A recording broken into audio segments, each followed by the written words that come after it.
Protests have taken place across the country after a jury in Kenosha, Wisconsin, found Kyle Rittenhouse not guilty on all 5 charges, including intentional homicide. Rittenhouse was on trial for fatally shooting 2 people and wounding a 3rd last year during racial justice protests that began after police in Kenosha shot and paralyzed Jacob Blake. Kyle Rittenhouse, who was 17 at the time, claimed he acted in self-defense when he fatally shot Anthony Huber and Joseph Rosenbaum with an AR-15-style rifle. Rittenhouse took to the streets after a right-wing group had called for armed vigilantes to patrol Kenosha.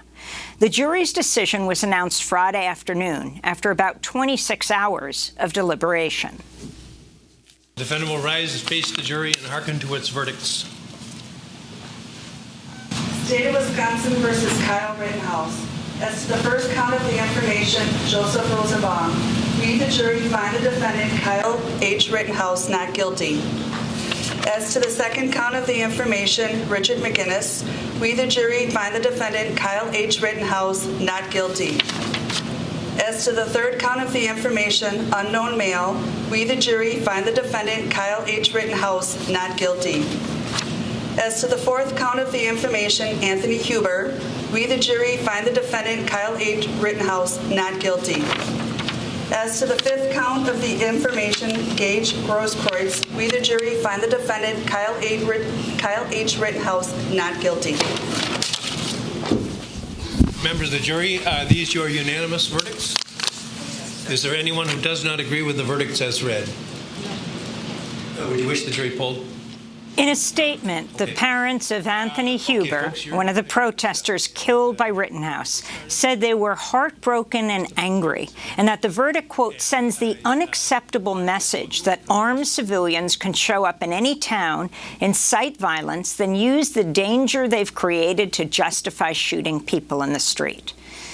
The jury's decision in the Kyle Rittenhouse case was widely decried by racial justice activists and many politicians. NAACP President Eric Johnson tweeted, "The verdict in the Kyle Rittenhouse trial is a reminder of the treacherous role that white supremacy and privilege play within our justice system." California Governor Gavin Newsom tweeted, "America today, you can break the law, carry around weapons built for a military, shoot and kill people, and get away with it. That's the message we've just sent to armed vigilantes across the nation," California's governor said. Many right-wing politicians have hailed Kyle Rittenhouse as a hero. Republican Congressmember Madison Cawthorn of North Carolina has offered Rittenhouse an internship. In a video message, Cawthorn urged his Instagram followers to be armed and dangerous. Today, in a Democracy Now! Exclusive, we're joined by 2 guests who've closely followed the trial. Jacob Blake Sr. and Justin Blake, the father and uncle of Jacob Blake, the black man shot by Kenosha police, sparking protests in the city. On August 23, 2020, a white police officer fired 7 shots at point-blank range into the back of Jacob Blake as Blake leaned into his car. Inside the car were Jacob Blake's 3 sons, aged 3, 5, and 8. Jacob Blake is partially paralyzed. Jacob Blake's uncle Justin joins us from Milwaukee. He stood outside the courthouse every day during the Kyle Rittenhouse trial. And we're joined by Justin's father, by Jacob Blake's father, Jacob Blake Sr., who's joining us from Charlotte, North Carolina. We welcome you both to Democracy Now! Jacob Blake, let's begin with you. You're Jacob Blake's dad. You've spent a lot of time in Kenosha, not quite as much as Justin, and we're going to talk about that in a moment. But can you talk about the verdict in this case, in the case of the young man, the teenager, armed with an AR-15, who shot to death 2 protesters who were in solidarity with your son, who was killed by who was shot 7 times in the back by a police officer? Well, Bismillah ar-Rahman ar-Rahim. I thank you again, Amy. We love your show. I love you. The verdict is a product of what I described to you the first time we spoke, the 2 systems of justice. the system of justice works if I look like Kyle Rittenhouse. It does not work if I look like Jacob Blake. The Families United organized all over the United States. And because of demographics, my brother, who is locally located in Wisconsin, took on the courthouse of Kyle Rittenhouse. I was in North Carolina with Cameron Lamb's family. Jolly Be Good was in Oklahoma with Julius Jones. We have another group that's going down to Georgia. So we understood what was going to happen in Wisconsin. So we understood what my brother's responsibility was going to be. And he took on that responsibility, and we got a victory in Kansas City, which we should be talking about more in the national news. Kansas City was momentous. That conviction in a moment. That conviction of a white police officer for killing an African-American man. 147 years for killing Cameron Lamb. So we, as a group, have been all over the United States, standing with these families because of what we went through in Kenosha. So understanding that systematic racism is prevalent.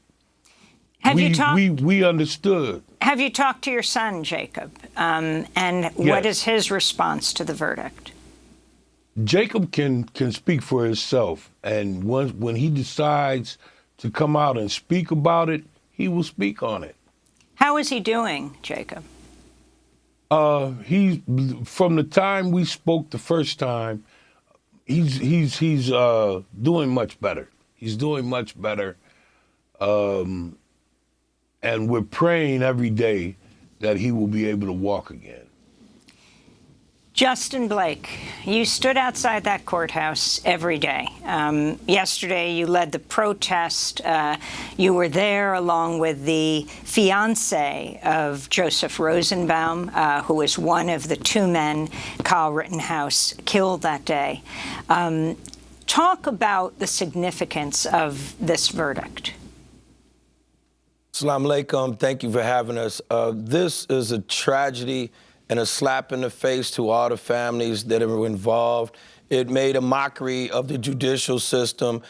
It just broke the whole city and shattered in many, many pieces, not just through racial divides, but we work in an organization through LOC. Leaders of Kenosha has helped the Blake family throw over 80 events since we've been in Wisconsin and in Kenosha. This family, we were trying to support so they could focus on their families and what was going on in the courtroom. It's devastated the city. That nobody can believe it at all. It certainly sets terrible precedents that we would have allowed for the gun charge to be thrown out, that a 17-year-old kid should be able to carry around a military-style weapon in the midst of chaos. Right prior to this young man hitting the scene, they were peacefully protesting in Civic Park until they were blasted with rubber bullets, gas, and other projectiles, which forced them from Civic Park on to Sheridan. Then they forced them into what was almost like an OK Corral thing with the militias. They forced them down away from the Civic Park where they were peacefully protesting into the masses of the militias. So it was a terrible cocktail, and it just ended up even worse with this young kid who looked like he was 13 years old with his hat turned backwards. You could see from the video he was way over his head. It was like a deer in the headlights, and it was just a cocktail that was going to go wrong, and it did. It ended in the loss of life to the two young men who were supporting our nephew, Anthony and JoJo, and a severe injury of Gage. We're going to speak with Anthony Huber's lawyer in our next segment. But in fact, your nephew, Jacob Blake, knew Anthony. Is that right? Anthony is well known as a skateboarder in Kenosha and was celebrated in the skateboard park recently. That's correct. He had some connection with Jake. They were friends. And this totally blew his mind, what he saw on TV. And his only reaction was to use his First Amendment rights to get out there in the streets and voice his opinion that this was a god-awful attack on little Jake that was shot 7 times in the back in front of his children and paralyzed by Officer Shesky, and nothing became of it. So he saw it as a brutal attack. His way to stand up for little Jake was to peacefully protest, and that led to the end of his life. So we can't allow the Second Amendment to hold the First Amendment hostage. We must continue to fight and get justice for these families as well as little Jake and families all around this nation. Justin Blake, you've said that a lot didn't come out in the trial. I mean, among other things, we know that the, to say the least, very controversial judge in the case, Judge Schrader, said that the men who died, who were unarmed, could not be referred to as victims, but could be referred to as arsonists, looters, and rioters. That's ridiculous. Right. Well, not only that, there was a videotape that showed this young man saying he couldn't wait to shoot somebody and explain the type of weapon he was going to use to shoot somebody. And 30 to 40 days later, he murdered 2 people with the exact same gun that he was speaking about. He was in the bar throwing up Proud Boys signs after he murdered 2 people. There was no remorse. There was none on the stand. He said he had the right to defend himself. So this is the big push from that side to let them know they're standing on gun rights. But this wasn't a gun rights case. This was a murder case. So the outer stories tried to overtake it by saying it was a Second Amendment right. It wasn't that at all, because I'm a gun guy. So it wasn't about having guns. It was about the misuse of an illegal weapon by a 17-year-old that had no right to be there, and basically put these people in harm's way. He was flailing the gun around at like 8 or 10 other people, and then decided to murder these 2 young men.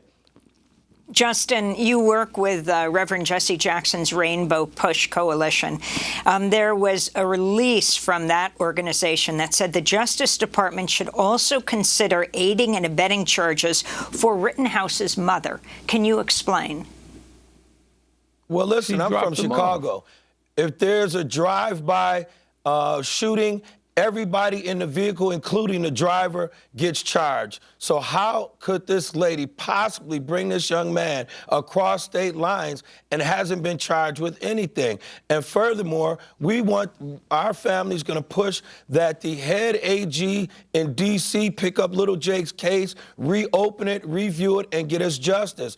These should be, you know, when there's problems in Mayberries around the United States, it's when the federal agent comes in and levels the ground for those minorities and those people that aren't being properly represented. So under a Democratic Party, we feel betrayed by President Biden and Sister Harris, Vice President Harris, the Floyd family, Bianca Austin, the auntie of Breonna Taylor, and Jacob Blake, my brother, go all around the country trying to do great work. But we put this president in office, and we feel terribly betrayed that Biden hasn't stepped forward and helped these families bring resolution to these severe injuries. Jacob Blake Sr., you wanted to get in a word edgewise. If you'd like to respond to some of those points, and also to President Joe Biden, who I believe you met with, didn't you, at a certain point? Right. I didn't talk to him on the phone. We met face to face. So some of these things that the president has promised it's not shown. It's not come to fruition. We sit around and we wait for him to do what he's supposed to do, and he did not. The DOJ turned down my son's right to be heard federally. They've already said no. So why would they say no no to a federal rights, civil rights investigation to the shooting of your right, police shooting of your son? They said no, they wouldn't charge him. And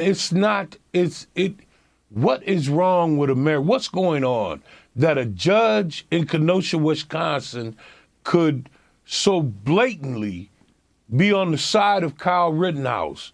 Blatantly. Is he one of them? That's what it seemed like to us. It seemed like they were stacked. The cards were stacked against us. I wanted to play the comments of President Biden. He followed the protests in Kenosha after the police shooting of Jacob Blake during his presidential campaign last year.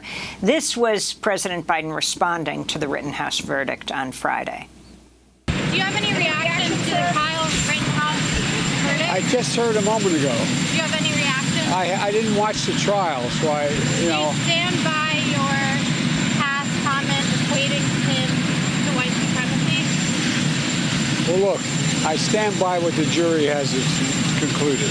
The jury system works, and we have to abide by it. Jacob Blake Sr., your response. The jury system doesn't work. It may work for those that do not look like me.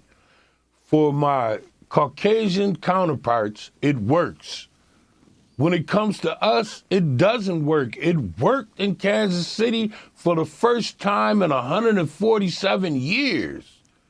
So do we have kibbles and bits? They throw us one because it was so blatant in Kansas City that the police, now they cannot tell me that the police do not tamper with evidence. They moved a dead body. They moved a gun, a weapon. They changed reports. It came all out in court. That sets precedent that that's what they do. And we're caught up in Kenosha when we should have all the national coverage for the Lamb family, for Cameron Lamb. We should have that national coverage because that's a victory. This here, we knew was coming. So we knew it was coming.